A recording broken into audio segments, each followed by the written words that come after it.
Hello, everyone, and welcome to today's Open Minds web briefing using mergers, acquisitions, and affiliations to address urgent cash flow needs. My name is Meena Daik.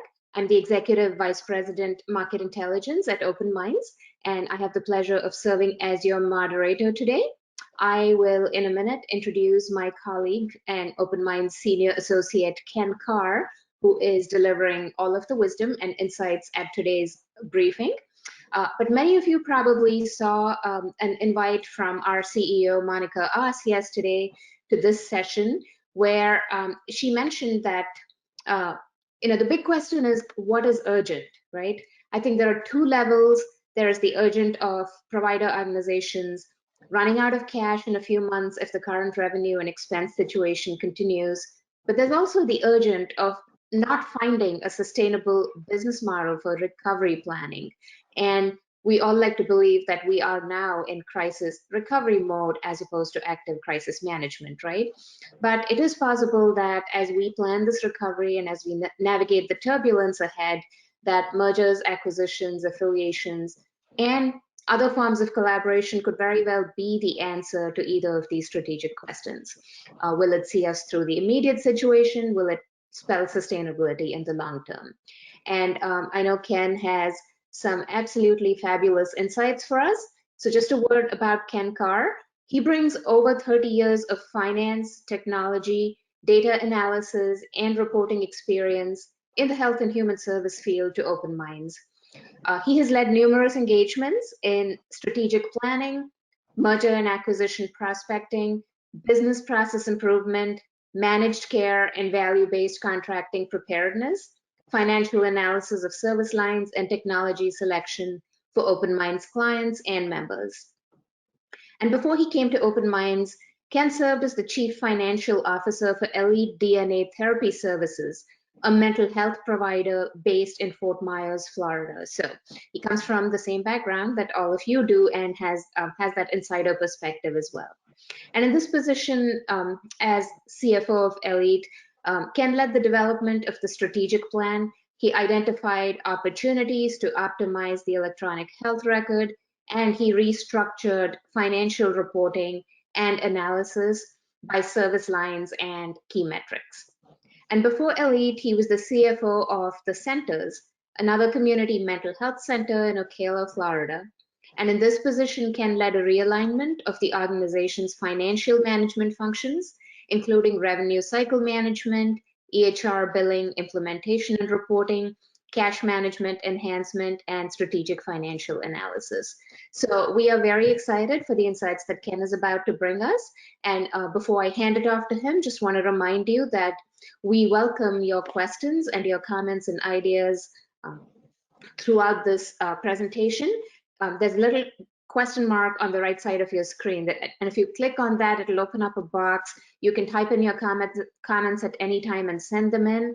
And once Ken runs through his entire presentation, he will take all of your questions and he'll be ready to give you the answers. And in fact, if you would like to come on and ask your question verbally, just send us a note through that question box saying, I'd like to come on camera and talk to Ken, and we will facilitate that. We will turn on your audio and your video at the end. You can come on webcam, or you can just speak, and you can share your comments and questions after Ken's presentation. So we look forward to a robust dialogue today on the issue of mergers, acquisitions, and affiliations. And yes, I know this is a question many people have, so just want to let you know that the complete slide deck, as well as a recording from today's web briefing, will be available on the Open Minds website by tomorrow, and we will send you an email with a link as well, so you can access the presentation. With that, Ken, over to you. Thank you very much, Meena. Well, I want to welcome everyone to this webinar today related to mergers, acquisitions, and affiliations. And I appreciate Meena's definition of urgent for us. Urgent really isn't looking at, we're going to run out of cash in the next 2 to 4 weeks. Urgent is, what's my sustainability plan for recovery that I need to be working on now for the next 9 to 12 months to even 24 months. And there's an urgency about our ability to figure out what strategies are going to create that sustainability. So with that, I want to take a look at our agenda today. We'll start by just looking at the context of why a number of organizations consider business combinations to be a key strategy for sustainability as they move into the future.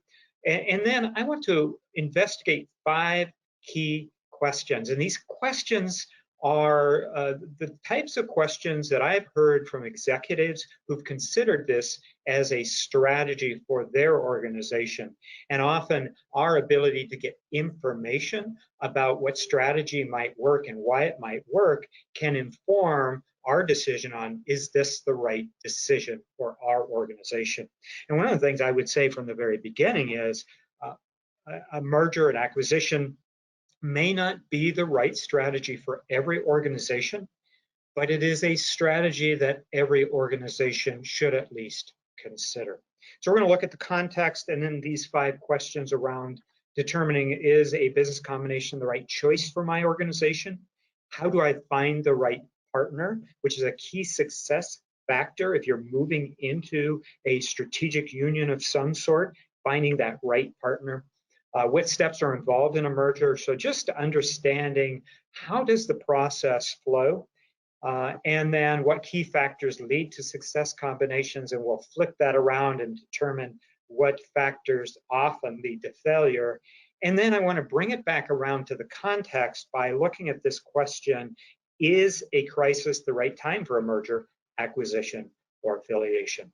So with that, let's just delve into some of the context of considering consolidation as a strategy for sustainability for your organization as you move forward. And there are a number of factors that I think are relevant to making this decision. One is just the increased focus on care coordination and service integration. This has been building for the last 8 to 10 years as we've moved more and more into a focus on coordination of care. We have seen the growth of accountable care organizations, probably going back, I think, a good 6 to 7 years, accountable care organizations coming together to address, in particular, physical health issues. And one of the areas that they have struggled with has been in specialty behavioral health, substance use treatment, perhaps working with individuals who have complex disabilities, those with developmental or intellectual disabilities. And so this whole development of ACOs and the need for specialized services to help drive success for those ACOs. We've seen the development of healthcare homes and just a focus on integration overall. So that has created this need for behavioral health and specialty organizations to really be looking at, what's our role? Are we going to continue to be a specialist that's contracting or working with a larger organization that's coordinating care, or are we going to be comprehensive in our services? We're going to create this full array of services, physical health, behavioral health, substance use treatment. That's a key strategy, and it's being driven within our market.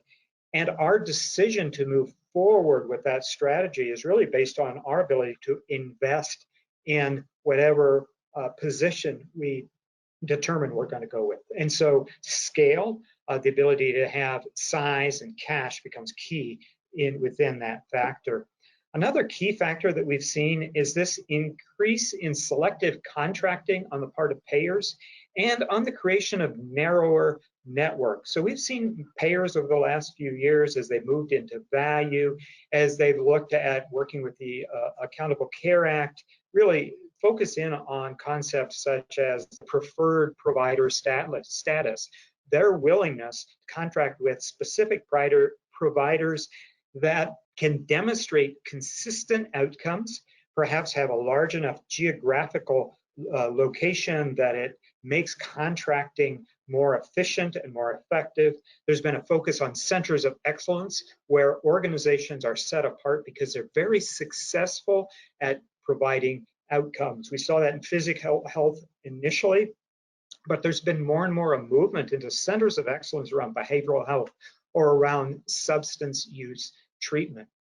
And it takes a good deal of scale to become a center of excellence where a provider is going to name you as the provider that they are going to use related to specialty care. And we've also seen provider organizations move more towards statewide control, contracting, as opposed to contracting with a bunch of different providers in different parts of a state. And if you look at it from the provider's standpoint, rather than entering 30 or 40 or 50 different contractors in contracts, they can work with one provider for one statewide contract. There's a great deal of efficiency. So this whole area of selective contracting and narrower networks comes into play. Size, scale can position a specialty provider in their work with payers. The movement to value, we have been seeing that come. A number of you have been doing assessments to figure out how you move into value-based reimbursement, providing care and being reimbursed on the basis of outcomes. And we're seeing that grow, and that's not going to go away as there is more pressure on government budgets, especially with what's happening with COVID-19. I think we're going to be seeing more consistent development in states and payers in this movement towards value. We know that you're best positioned to deliver based upon a value-based contract if you have technology, if you're doing population health and identifying those consumers that have the most significant needs, and are data driven. Once again, your ability to have cash, your ability to have talent to drive value along is often dependent upon the size of your organization so that you can draw those resources in. And the last area is just the consolidation that we've seen. We could give so many examples of payers that continue to consolidate and create larger and larger payer systems. And those payers are not just getting larger, a number of them are doing what we call vertical integration. Not only are they providing that payer role, they're beginning to deliver services or contract and create subsidiaries that are delivering services directly. And we're seeing larger providers grow and be positioned for some of these large contracts, statewide, multi-state contracts that we talked about a moment ago. And once again, economy of scale with all of these factors position an organization from a strategic standpoint to be able to move into this new market that we see developing. And then this last factor, this fifth factor, we've just really added. 6 months ago, we would have focused on the first four, but now we have to consider what's happening with our economy, with our market of specialized healthcare related to COVID-19. And we've all moved through the crisis stage, and how do we deal with delivering services? How do we deal with revenue that dropped significantly within a 1 or 2 week period of time? So that crisis response to moving into kind of reopening, and even today, there's questions state by state on whether a state is going to move forward with reopening or not. The uncertainty is tremendous. Those two items aside, which are very tactical in nature, we've got this issue of strategy. If this is an extended economic recession, and it may be a recession unlike anything we've seen since the Great Depression in terms of length and the impact on so much of our economy, how are we going to deal with that? I think we need to be thinking about strategies now. A number of organizations I've talked to have weathered the last 2 to 3 months. They've had enough cash, they were prudent, they planned, they've had good staff. But if this continues another 9 to 12 months, issues that are created related to cash needs, positioning, increased costs for staff, all of those issues become a major challenge to sustainability. And if we just dig into the whole issue related to COVID-19 a little bit, I think that there are 3 concerns that I have for our market as I've talked with other provider organizations. One is, I do think we're going to see rising deficits within our country. Already we've had a couple of bills passed that have driven significant reductions or deficits And I think that we see that at the federal level where they can take on deficit spending. But we're seeing even state by state with the reduction in services provided, the reduction in sales tax revenue, states are redoing their budget. They're figuring out what they can cut back at the same time that they're investing in testing, they're investing in new ways of dealing with health crises like this, and they're paying out tremendous amounts of money towards unemployment. So I think a result of that is we're going to see reductions in Medicaid budgets as we move forward. And for organizations that perhaps 80% of one's budget is related to Medicaid, that's going to be a significant issue to deal with. Budgets related to social determinants and other services that many of us provide wraparound services are also going to be impacted. I think we will see an increase in healthcare costs. Why would that be? I think we're going to see more uninsured folks because of the high increase in unemployment. I think our unemployment rate, the last I heard, is running around 12%. Folks may have some access to COBRA insurance for a short time. We're going to see more pressure on Medicaid budgets in addition to revenue being down. And then just related to that, there's going to be more focus on cost containment. So more managed care, more value-based reimbursement contracts being driven, which require a certain level of scale and investment for organizations that are already investing in just sustainability over the next few months. And then how long will this economic bust, as we might say, be extended? It could be extensive. The Congressional Budget Office projected that it may take another 10 years to get to the level of economic growth that we had anticipated up to COVID-19. So what does that mean? I think from a contextual perspective, organizations with weak balance sheets that have for a number of years had low profit margins, they need to be considering significant long-term sustainability strategies to preserve mission. There are a number of those strategies, but I think one of those key strategies is related to business combinations, considering a merger, an acquisition, perhaps an affiliation with other organizations. So let's begin to dig into that.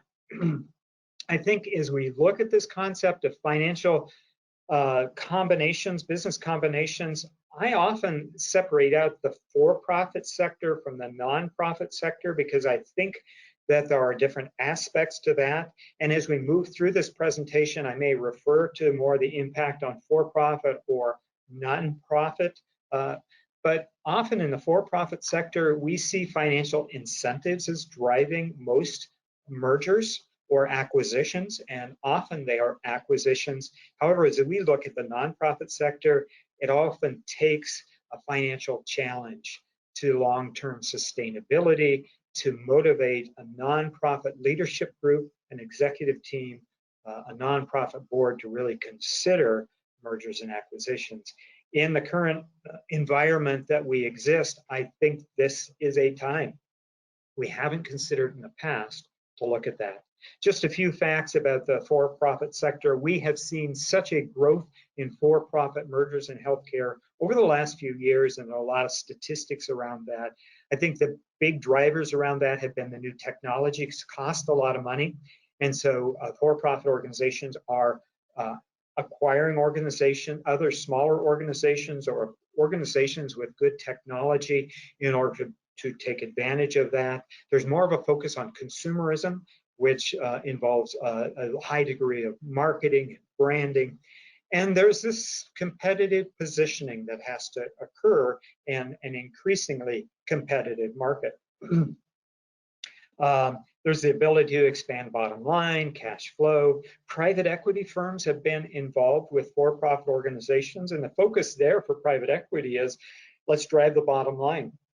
And let's seek more value-based care models, because not only is it the future, there is opportunity for increased profitability for those first organizations that can move into value. And there is this concept of fragmented markets. So if you have a lot of very small providers, there's a certain connection certainly with consumers, but from a business standpoint, there's a lot of inefficiency. There's a lot of additional administration, and so private equity firms see opportunity in what we would call a fragmented market, a market with a lot of very small providers in it. And in particular, there's been a focus on the for-profit side in long-term care, in intellectual and developmental disabilities, and in autism services in particular. And it's interesting that PwC in their work have identified that most acquiring companies have an average margin of around 12.8%. So they've got some cash and they're investing that cash in order to drive growth. And so if on the for-profit side of things, we're seeing more and more growth, I think that that is an indication to not-for-profit organizations to also pursue a consideration of strategy around greater scale. In the nonprofit sector, the IRS, just coming from some of the work the IRS has done with Form 990, apparently 1.5 million nonprofit organizations in the US, and the total revenue is about $428 billion. 9 out of 10 nonprofits, though, spend less than $500,000 annually. So we have a bunch of small nonprofit organizations lacking in scale, all competing for donor contributions. Often 80% of their revenue is related to government grants, with a smaller amount related to contract and fees for services. However, for those organizations that are not-for-profit that have moved into mergers, there was a study that was done, and 88% of the participating organizations reported that they were better off after the merger in terms of financial positioning, but also in terms of positioning and in delivering services to the community around their mission. So with that, kind of a backdrop, which I think sets this need to at least consider mergers and acquisitions as a key strategy for sustainability in the short term as well as the long term. Let's look at this first question on, is this business combination, a merger, an acquisition, an affiliation, is that the right choice for my organization? And as we consider that from an economic standpoint, every organization, you might be able to provide really good quality services, but you can only do so if you have a stable economic organization, one that has sufficient revenue, one has ongoing investment to build talent, investment in innovation, because the market is always changing. And so how do we create economic value, which leads to sustainability, which leads to better and more focused consumer services? I think there are a number of indicators of economic value. One is a history of strong revenue growth and of adequate cash, a strong balance sheet. An organization has economic value if it's a key player in the market. However, consumers might identify that. And so if you might, as a provider, see yourself as a critical provider, one of quality services in your community, and you may even have examples of consumers and consumer stories to identify that. But how do consumers identify your organization? When they think of a need for intellectual and developmental disabilities in the community, is yours the name that comes up? And how do payers define your role in the community? So are you a key player within the market? That's going to be important. And all these factors are important, both on the side of an organization that sees themselves driving a merger, and for organizations that see themselves as smaller and pursuing a larger organization. Both are going to be looking for demonstration of their economic value. Are there significant barriers to competition to entering within your market? If you're looking for a smaller organization to merge with or acquire, if there are barriers that only that provider can provide that service, that makes them valuable in terms of a potential partner. Is there strong talent? Can you demonstrate the talent that you have on your executive and your management teams? That is a key driver of value as well. And we often think of looking at the balance sheet as opposed to looking at the resumes of the key staff within your organization. And then this whole concept diversification. We know that diversification adds economic value. Do you have a diversification in the services provided? Is there diversification in the number of consumers and the different kinds of consumer groups that you work with? How about your payer sources? Are you depending on one type of payer source, or do you have multiple payer sources? So if Medicaid is impacted over the next 1 to 2 or 3 years, you have already developed commercial contracts to offset that. And then this whole concept of the geographic footprint as well. That creates diversification. And your stage in the innovation cycle, your ability to adapt to what you're doing, you're on the leading edge of new services. I think of how just a few years ago for behavioral health, targeted case management was a cash cow for many organizations. It was a leading community-based service until payers began to focus more and more on care coordination, which had a slightly different perspective. The intensity of the service wasn't as deep, it was broader, and the reimbursement was not as great. And so thinking about where you're at in the innovation cycle, the demand for your current services, those are all drive economic value, and the potential for technological substitution. With technology the way it is, we have to be asking, what services do we have today that could be replaced by technology in the next 1 to 3 or 5 years, and what are we doing about that? Because that's going to impact your value no matter what size you are. And so these factors are important to what I would consider a buyer or a larger organization is wanting to merge with smaller organization or acquire them, as well as an organization positioning itself for a larger organization. How does your organization look to interested parties? I want to pause briefly and just do a lexicon of business terms. Often we just think in terms of business combinations of the merger.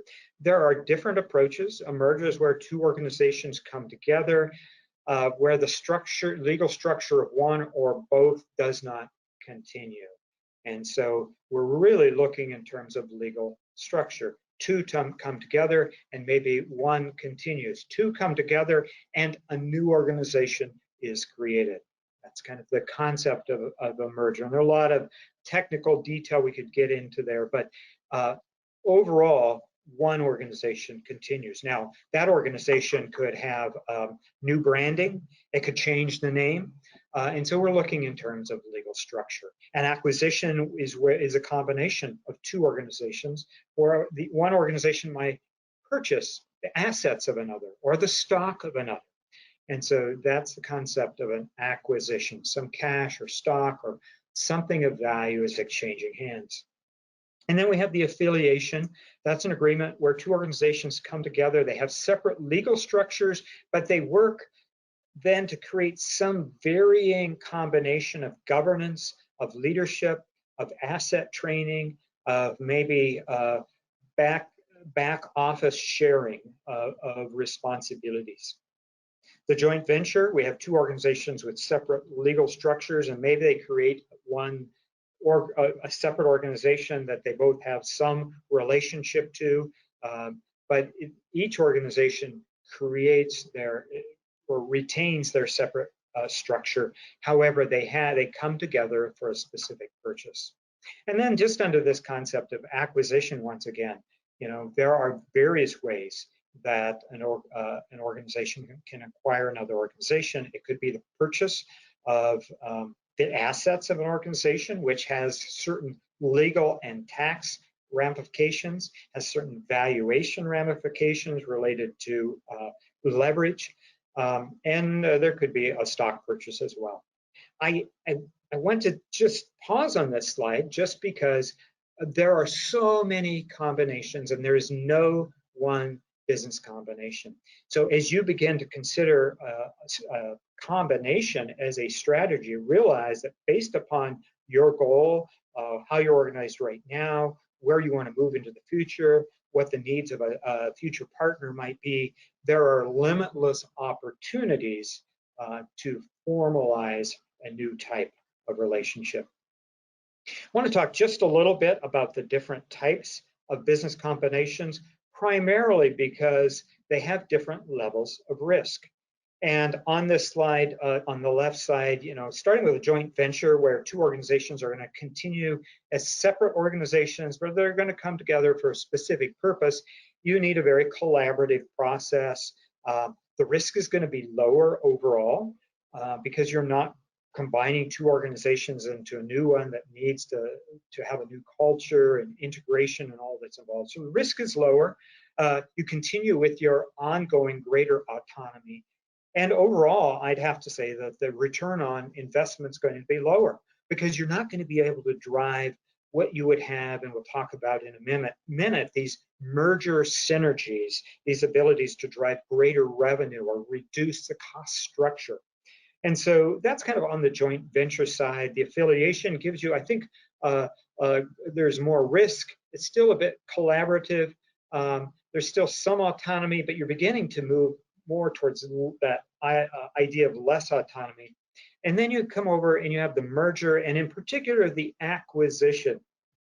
And on that side, it's very efficient because you're creating one new operating structure. You are identifying very specific synergies that you are going to drive, reductions of your cost structure, maybe a contract that's preferential to both organizations that you're going to be able to structure the organization to take advantage of. There is going to be less autonomy. It's all going to come under a new or an existing executive team. And there's going to be greater return on the investment because you're going to be able to drive that investment more. And so as you consider business combinations, these are all key factors for executives to think about in terms of what's the right combination for my organization. And I would also say that urgent combinations do increase the risk. If you are shortening the process down maybe to 6 months to move something along, they can increase the risk. However, you still have to do your due diligence and make sure that you're not creating greater risk, even though this is a process you're trying to move along in a shorter period of time. So why pursue M&A as a strategy? There are different ideas that organizations will use in terms of assessing whether this is a great strategy. Economies of scale, the key thing about an economy of scale is that you now are spreading fixed costs over more service units. So you're really reducing your cost per unit. Sometimes you can reduce certain fixed costs overall as well. And so you create a different cost structure. You might be able to expand your services, bring in a service you weren't providing before, or expertise that can expand a new service that you've wanted to move into. Geographic expansion, of course, the opportunity to rebrand. And I have seen so many organizations that as a part of a significant merger, they've done rebranding. They've wanted to move away from the past, looking into what would position them best with payers and consumers moving into the future. And they've used it as an opportunity to create a new name, a new brand. So this opportunity for rebranding is a key strategy as well related to a business combination. And enhanced collaboration, because you're larger, your ability to have more economy of scale can drive greater population health. Increased internal talent, and that talent isn't just clinical talent, or you can bring in greater talent. You can be positioned better around psychiatry services and driving in psychiatry, driving better salaries, but also bringing in talent such as marketing or business development. Increased opportunity for innovation. We know organizations really have sustainability when they are focused on not just the services of today, but innovation moving into the future, better infrastructure technology, and then enhanced opportunities for payer contracting. Specialization, staff who are experienced in that contracting, your ability to have a greater geographic area to position yourself as a center of excellence. But economic scale in itself is not enough for success. I've seen many large organizations that have failed to really gain scale. And so while you need size for economic scale, you also need strategy, you need efficient operations, you need good quality systems, you need a data-driven service approach based upon key performance factors. All of these are very important. And it's important, often large organizations lose their ability to be nimble. And at Open Minds, we talk about certainly transactional leadership and transformational leadership. We also talk about nimble leadership, our ability to see what's happening in the environment and change where we're heading, not just in terms of day-to-day tactics, but in our strategy. And so a key goal as well is, as an organization grows, one of our success factors is talent. And if you think of moving from an organization that has 300 staff to an organization that has 600 or 900 or 1,000 staff, what's your ratio of really talented staff that drive results? Because if we think of those staff that we know really drive what's happening in the organization, and we kind of create a ratio of that staff to our total staff, as we get bigger, we need to make sure we're bringing in the level of staff that continues to drive our success. And I just want to pause for a moment and talk about synergy. I used that term a little bit ago. It's the whole concept that if I bring two organizations together, the resulting organization is going to be better positioned than either organization would have been on its own. The whole of the new will have greater potential than either of the individuals would have had alone. And so that's what synergy is about. And so as we assess the possibility of a potential partner, we're looking at the synergy that could be created with that partner. We look at revenue synergies. That's the opportunity where you'll be able to earn more revenue. Maybe you're creating a new service line by doing this. Maybe one of the organizations has really great contracts with preferential rates, and if you can apply those rates to the utilization of the other organization with the right business combination, it creates a revenue synergy. In the area of expense synergies, we talked about that a moment ago. It's really about reducing expenses that you no longer need. It's this economy of scale. Maybe you don't need as many administrative staff. And it also creates the opportunity that if you have a couple of CEOs and one person really loves innovation and the other loves strategy, you're able to create positions in a new organization, driving not just a reduction in expense, but a synergy in creating talent. So I mentioned also that this may not be a strategy for every organization. And the big question related to sustainability and growth, question is, are you going to build your own services to get to scale and position for the future? Are you going to buy? And that's this whole concept of merging, acquiring, entering an affiliation. Or are you going to partner with other organizations? So just to pause for a moment, this whole concept of organic growth, and some organizations take that approach. It has a number of advantages. There's certainly more control. There may be a reduction in some of the risk depending on how you proceed, but it's going to take a lot of investment, and it often takes time. And one of the key questions to ask on, should I build, should I develop my organization internally in an organic factor, is the critical nature of speed to market. So do I have 1 to 2 to 3 years to prepare for value, or do I think that the state's going to move ahead, the payer's going to move ahead in the next 12 months, and speed is going to be critical, and it'd be better for me to use a buy approach to create the scale to acquire the technology that I need to move forward. So this whole concept of speed to market is a key one. And when we think about, do I build or do I buy? Buying or merging, acquiring can be implemented faster. It does carry risks, and that's why, as we talk a little bit about the steps of a merger, the whole concept of due diligence and doing full due diligence, so I understand all the risks and I figure out how I'm going to mitigate those risks, is really key in the process. And then some organizations may decide, I would rather be collaborative.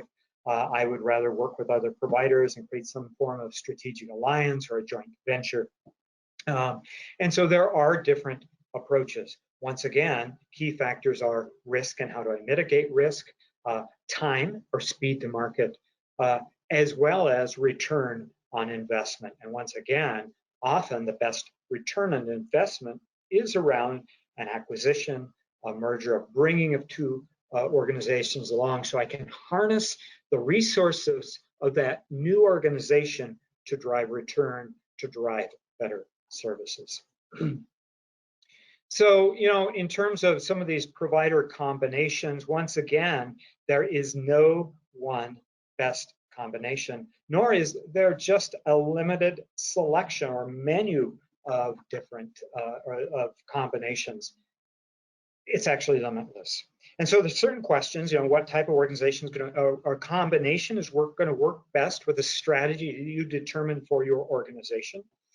Are you going to continue to be a specialist organization? Or are you going to be more comprehensive? You're going to move into doing physical health along with your specialty services, and you're going to become more comprehensive overall. What path will the combination enable you to pursue related to integration or health homes? If you're being acquired, what structure best supports the mission that you have, your relationship with community, what motivated your staff to do really good work? So how can you sustain that as maybe a smaller organization stepping into a larger organization? What do you need to negotiate around that really is important for your continued mission and the engagement of your staff? And so here are a few examples. Of course, we think about the merger of two nonprofit providers. That's often what we think of immediately. But even within that, as I mentioned, we could see the two organizations coming together and creating a third, two coming together and creating a new name, a rebranding. So the possibilities are quite extensive. We can think of a merger of a nonprofit specialty group, a behavioral health, or maybe an IDD organization that merges with or acquires a primary care group. I wouldn't even have talked about this 6 months ago, certainly in terms of strategy, but in terms of a strategy that really could play out over the next 6 to 9 months. I think that the opportunities have increased because of COVID-19 and how hard primary care providers have been hit with the last 2 to 3 months. And I think it's created opportunities for that type of a combination, integration through merger or acquisition. We can have a for-profit for another for-profit provider acquisition. We can have a nonprofit acquire a for-profit organization and hold it as a subsidiary. Once again, looking at what are the rules and regulations, what's required legally in our state. There may be some strategy for keeping a wholly owned subsidiary, whether that be another nonprofit or a for-profit organization. We can have joint venture. Once again, we can have an affiliation. I've not mentioned the opportunity, but we could look at administrative service organizations as well, where multiple provider organizations come together, or the acquisition of a non-profit health system acquiring specialty providers because they need more robust services to provide more holistic care. So what are the questions to consider if you are looking at being the acquiring organization? I think you need to look at what are the goals of the acquisition. What is it you want to do? What's your strategy? Where's the market going and how does that impact you? What's your organizational culture? What would be the best fit in terms of another organization? What talent do you want to bring into your organization to position you? How will you identify potential organizations, what approach, and we're going to talk about different approaches in a second, and how will you confirm that your strategic objectives align with those of the organization. Who will be your external implementation team? We're going to talk about that just in an upcoming section here. How are you going to fund the acquisition? Because it will cost. It may not cost as much as building, but there are costs associated. How will I bring my board and executive team, my managers on board, get them engaged? How about donors, stakeholders in the process? And who's going to drive the post-merger acquisition? So these are all considerations in terms of how do you move ahead, what do you want to be able to accomplish through an acquisition. And if you're an organization looking to be acquired, once again, what are your goals? What's driving your ongoing sustainability? You may have staff that you have recruited.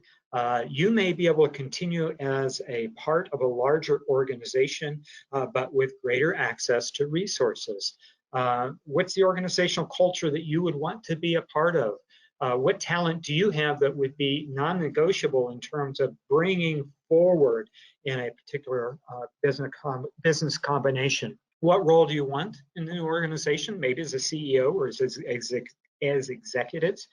How are you going to be acquired? And how's that going to impact your board, the stakeholders? And how do you identify those potential organizations? Those are all key considerations that you can take the lead on, and in thinking through them are going to direct, is this the right strategy? And if it is, how do I choose a potential merger partner? And so with that, let's just talk for a couple of minutes about how do I find the right partner? I think that this can be one of the biggest challenges and often holds us back as organizations. We might say, yeah, this is a strategy I want to pursue, but gosh, I don't even know how to go about finding a partner. And often we have business combinations compared to the whole process of dating, engagement, and becoming married and combined with an organization. And there's a reason for that. This is a big commitment, and doing it right and knowing what we're stepping into has significant impact for our success in the future. So how do you find a partner? I think there are a couple of approaches that organizations can take. One is with a formal strategy. So as part of your strategic planning, you say, we're going to pursue a merger as part of our official strategy. And as that, you then you start by defining your criteria for what do we want this partnership to look like? What's the ideal criteria for a merger partner? And how am I going to find that partner? Often organizations will reach out to a facilitator, as in Fiddler on the Roof, where we had the matchmaker. Often we have, both in the for-profit sector and the nonprofit sector, we have facilitators that can help identify potential partners that meet the criteria that you have identified. Those partners may have their own criteria where they are looking for a larger organization. And so finding a facilitator to match that criteria together to help get discussion going can be really key. Often a larger organization will reach out with a blind offer letter, sending out a letter saying, this is my opportunity to market. This is who I am. These are the services I provide. This is our identity and our culture. And we're looking to merge with an organization that has these particular criteria. And to do that through a facilitator, so it all remains confidential. And it's an approach that a number of organizations will take. I've also seen organizations where merger and acquisition is a formal part of their ongoing strategy. And so they have very open communication as they move forward. So needing then an opportunity to vet the potential partner. So it's a process of, you may end up with 4 or 5 partners, and how do you then determine the best partner? Proceeding with a process for figuring out fit. And then your strategy for saying, gosh, if this is an urgent merger, how do I minimize my risk in the process? The other approach is looking at the opportunity knocks approach, where you say, yes, we're willing to merge, but we're going to kind of wait to see if someone reaches out to us.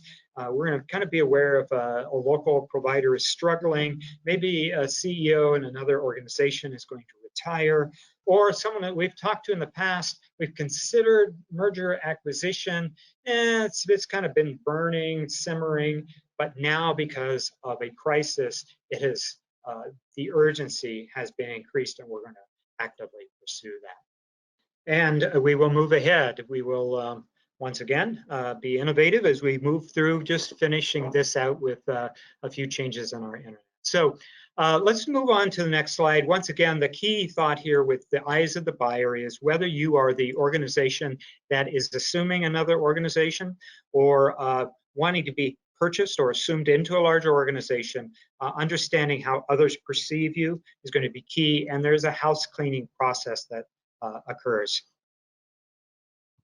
So what steps are involved? Once again, the steps, key considerations are related to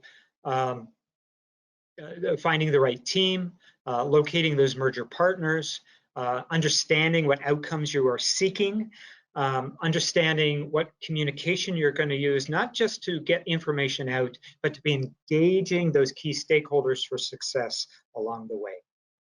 So just want to pause for a moment and say that we do need often an external team to move a merger along.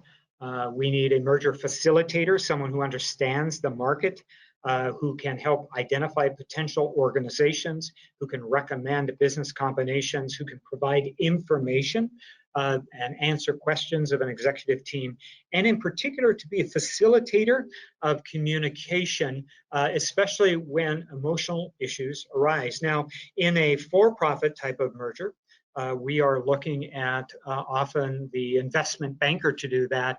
In a not-for-profit organization, it's someone who knows the market well, who communicates and facilitates and has connection with a number of different potential organizations. And then putting together a legal team, because there will be legal documents. We need to understand legal ramifications of various structures. And so having an attorney experienced in mergers and acquisitions is important. And then the financial counsel as well, making sure that we have a full understanding of tax issues, that we have adequate financial analysis. If it's a for-profit, family-owned organization, what's the impact on estate planning? Those types of questions need to be addressed.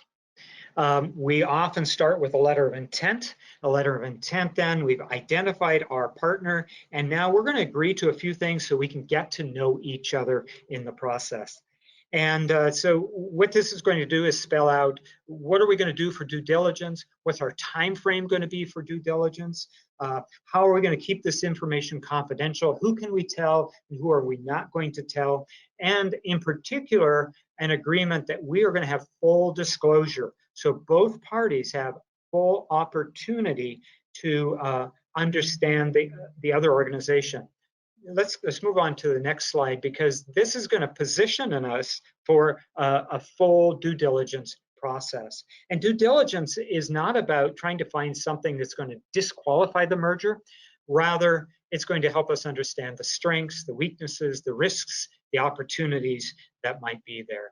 And we're going to use a number of checklists to drive the process. Legal documents and financial statements we're going to be looking at. We're going to look at clinical operations and quality, and it's going to be a very objective process that we move through to uncover, identify, and address any potential risks.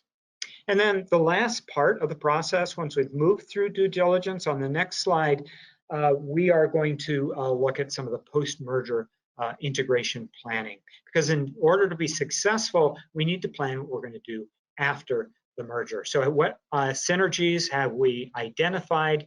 What commitment are we going to make to culture, and how are we going to drive that new culture that we're pulling together? How are we going to get the most out of our HR, out of our finance, out of our tech? Often having a designated integration manager becomes important. Initially, organizations contract for that, but if this becomes a part of your ongoing strategy to continue with mergers and acquisitions, you may begin to even build a position within your organization or a team to help drive this along. And remembering that, best practices are all around winning the hearts and minds of staff. It's not just about communication. It's about engagement and getting people to be a part of the process. And we may find that doing mergers and acquisitions becomes a repeatable part of our implementation model. So let's move on and talk just a little bit about some of the success factors. So how can we make our combination as successful as possible? One is just insight into why we've chosen to do a business combination, a merger or growth. We have to stay focused on the reasons that drove us into this, and we need to be strategic in our movement forward. If we're looking at this as a strategy for a short-term issue, we're going to run out of cash in 4 weeks, that's probably not a good strategy. You're looking for tactics to bring your organization to an end, not a strategy for sustainability of your mission into the future. Knowledge about business combinations, what holds us back often is our knowledge on how to approach, plan, and implement a merger or an acquisition. Clear insight into who we want in terms of the merger partner and how we're going to identify that partner. That to me is one of the key success factors above all others. Making sure we've set aside a budget in terms of our partner selection, our due diligence, which can take a bit of time. It can take a few months to really do full due diligence, get the board on task as well in terms of what they need to do. And then moving into that post-merger integration, it's going to take a while, a period of time, to position the new organization for those synergies that we've identified. And then assembling a knowledgeable team, both internal and external. On the next slide, we want to look a little bit about factors that often contribute to merger failure. One of the big ones is allowing personalities and emotional issues to derail the process. Often our organizational history, our name, our brand becomes so important, it holds us back from seeing this as a strategy. In addition, some key emotional issues are who will be the chief executive officer. Let's go back just a second. What will be the name of the merged organization, and what would be the composition of the merged organization? So failing to get buy-in from stakeholders is key. Are talent needed for success in the new organization may be missing? Did we recruit the right talent? Is that a talent a part of the organization that we're combining, the two organizations coming together? Previously, the two previous cultures not aligning becomes an issue that can lead to failure. And then significant organizational risks that we failed to uncover or we ignored in the due diligence process, or not having a concentrated focus on achieving the post-merger synergies that we want to achieve. So let's just take a couple of minutes. We're about 5 minutes over, but let's just finish up by looking at 3 or 4 slides. The next slide we're going to move to now related to why in this context, a merger and acquisition might be an important strategy. While we often don't think of a weak economy as driving a merger or acquisition, if we look out 9 to 12 months, some combinations may be driven by the fact that organizations have been able to weather the last 3 to 4 months, but with an extended economic recession that harbors on perhaps even depression and all those things we talked about in terms of context earlier, this may be a time for organizations to consider greater scale or combining their mission with another organization. A merger may be a path to financial solvency brought on by the crisis, but it has to be a planful process to preserve the mission and create sustainable profit moving forward by identifying and reducing our cost structure overall and increasing revenue. Careful consideration of the legal structure is important to limit our potential liabilities. We can't shorten the due diligence process. We can't rush that process. Our projected financial balance sheets, our income statements, with obtainable assumptions are going to be necessary. We have to make sure that we don't gloss over the financial impact of what the ending up combined organization will look like. And then we need to address those emotional topics, even if this is an urgent cash needs driving a merger. If we look at an acquiring organization, what are the opportunities? Looking for a failing organization that may not be able to continue into the future. Maybe really reaching out and finding that there are organizations that are seeking to be acquired, but they're doing that through a matchmaker. Just as if you were seeking to recruit an employee, might go through a recruiter for that. So there may be organizations out there and you're not even aware of them. You may be aware of a competitor organization with talent and reputation, but they are really going to struggle moving forward. And you've had ongoing discussions, but now the discussions are escalated because of what the future holds. A competitive organization whose CEO is retiring, or maybe on a primary care, or looking outside of your own direct competitors to look at opportunities to create greater integration. Questions to ask, are these cash issues related to outdated contracts? Is it related to culture, poor leadership, or maybe just lack of scale? Will the acquisition have a positive impact on organizational mission? Is there sufficient time for a thorough due diligence process? You need to make sure that that's a part of what you're doing. What will the balance sheet look like after the merger? Does the cost structure and related unit costs support sustainability? Can you reduce your cost structure? So let's do some projecting into the future, the next year, 3 years, 5 years. And what's the best type of combination? As I mentioned earlier, there are multiple different types of combinations.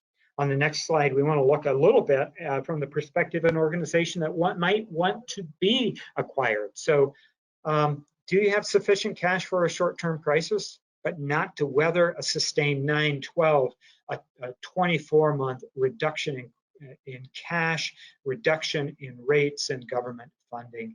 Do you have an organization that has talent and effective services, but you just don't have the capital to grow in a changing market that requires more technology, more focus on capital? Do you have leadership that perhaps is burning out because of the complexity of operations and the market changes? Or are you really looking at key changes in your executive team? Maybe an executive officer who is leaving, or an executive team that's preparing to step down, and this creates opportunity for some sort of opportunity moving forward. Questions to consider for you. Can the mission of the community continue to be served in the new organization? You have a mission that you are about, and you can negotiate what your role is going to be related to continuing to drive that mission. Some organizations, larger organizations, will merge with smaller organizations and keep even the name of some of the services in place. And so there are limitless opportunities to continue some identity even within a larger organization. Does the culture of the acquiring organization align with the current organization? Is there a place in the new organization for current talent? You may have some really key talent and you want to preserve them moving forward, and you want to negotiate with the other organization to ensure that that talent is in place. And that talent might be able to be used in a new way. If you, as I said, I've seen organizations where you have two very talented CEOs, but one continued then as the chief executive officer and one became the chief business development officer or the chief innovation officer. So there are all kinds of opportunities for creating greater connection and engagement on the part of the executive team, and effectiveness on the part of the resources that have been invested in your mission up to this point. And there are all kinds of opportunities related to organizational change and brand, creation of two organizations, creating a new brand, or continuing multiple brands. And does the impact of the crisis remove obstacles? So the crisis for you may remove an obstacle where the board has not been willing to talk about a merger. But now, because of sustainability issues, you're able to move forward. You're able to engage stakeholders on why this is a key strategy for ensuring sustainability moving forward. You know, if I were to identify key steps for anyone who has now moved through the process of saying, yes, I think that some business combination, maybe it's a merger, is something that I need to consider as part of my strategy. now have a better idea of how I would create some opportunity to identify potential merger partners, and I have a better understanding of how the process moves along and what I should watch for in terms of being successful. What are those steps? What steps would I take? I've identified 5 key steps. I think creating an implementation plan becomes very important. It has to be a very systematic process in terms of how you're going to move things. And that systematic plan is going to make sure that you don't wander off into areas that are going to slow the process or create opportunities for failure. I think using experienced staff, especially if you've not moved through many mergers and acquisitions in the past, in particular around market intelligence and identifying potential merger partners and understanding the financial implications and potential financial synergies, and in legal advice, confirming the motivations of each party, so getting to know that party as a part of the due diligence process, so that there are no uncovered skeletons in the closet. You know who you're entering into this new relationship with. Performing adequate due diligence, once again, not to disqualify the merger, but to uncover the risks and identify how you're going to mitigate them, and then engaging in stakeholders at the right time for their input and buy-in. And I have one last slide here, just in terms of mergers and acquisitions. As a senior associate at Open Minds and someone who's been involved in business and particularly financial management for all of my career, one of the types of engagements that I enjoy the most is seeing organizations come together to create scale. And at Open Minds, we have worked with a number of organizations to do that. And so our approach as we move forward, and it ties into some of these key steps that I just talked about, helping organizations determine organizational goals. Why do you want to move forward? What collaboration model would work best for you? How do you get engagement on the part of your board or your executive team for considering this and escalating this as a key strategy? Reviewing and assessing organizational diversity of revenue sources, of service lines, profitability, debt ratio, cash, so that whether you are an acquiring organization or one to be acquired, you have more information to put out there to create a better relationship for someone who is looking to partner. Assessing the current market trends and funding patterns, we touched upon that in terms of the context right now, but for your specific market in your state, understanding where you're going and utilizing this as a strategy, not to get just to get larger, but to prepare for the future. Creating a go-forward plan with the structure for the ideal organizational collaboration. So what are the pros and cons of different approaches, strategic considerations, and what's going to be ideal for your organization, and what are the elements you need to plan for in order to have success. And then just the whole concept of identifying potential collaboration partners. You know, who's going to be your matchmaking service? How do you engage an organization to really help you in a confidential manner, as most organizations wish, to really identify what are the possibilities out there and begin to vet potential partners. So with that, once again, I apologize for some of our internet issues as we moved along, and we'll make sure that you have all of the slides, and I'm available if you want to shoot me an email at any point if there's something you missed because of the technical issues on my end. But with that, Mina, I think if we have a couple of minutes, and I know we've gone over on the original hour that we had identified, but I'm available for any questions that we might have. Great, Ken, thank you so much. And we do appreciate your being able to join us and do this for us, even though you're in a place where you've had internet interruptions. So we appreciate your flexibility. Thank you for a great presentation. We do have one question, speaking of matchmaking, as you very aptly described it throughout. What are the challenges when a for-profit is trying to acquire a nonprofit? So this question came from Mike Katra, and I'll ask a related question as well, Ken, so we can kind of tackle both together. Yeah. So in general, what are the challenges when a for-profit is trying to acquire a nonprofit? And on a related note, we are seeing an interest on the part of large private equity firms to acquire nonprofits in the healthcare space. What are your thoughts about that? Can you comment on that whole situation?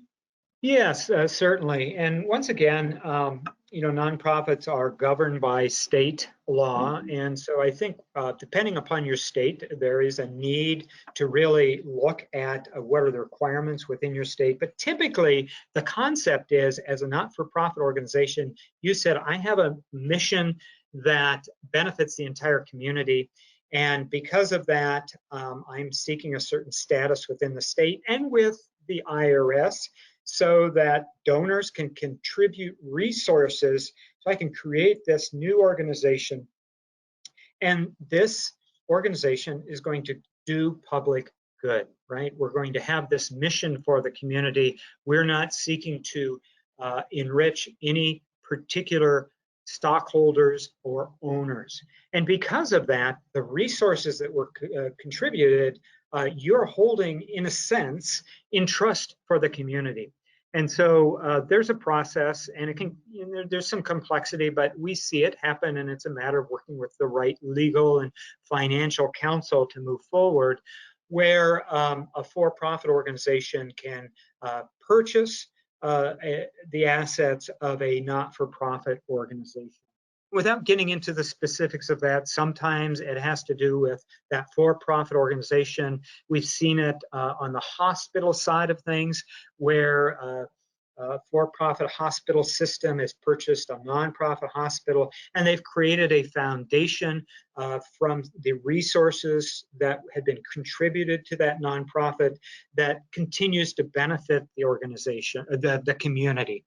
And so there's this just a process of making sure that what was contributed for community benefit continues to benefit the community, whether that's through another nonprofit organization or a newly created foundation.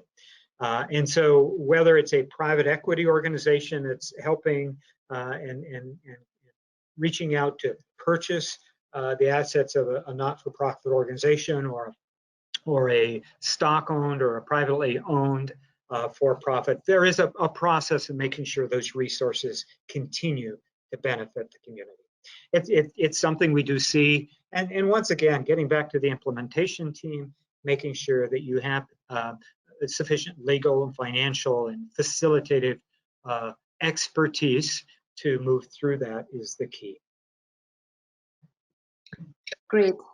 Ken, thank you so much.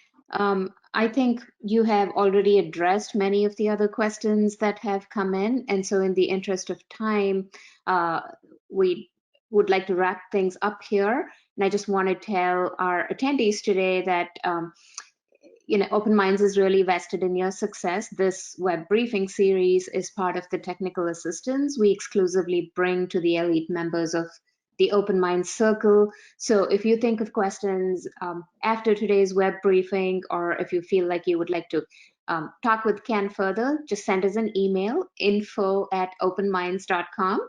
We will be sure to get back with you and address all of your issues and answer your questions.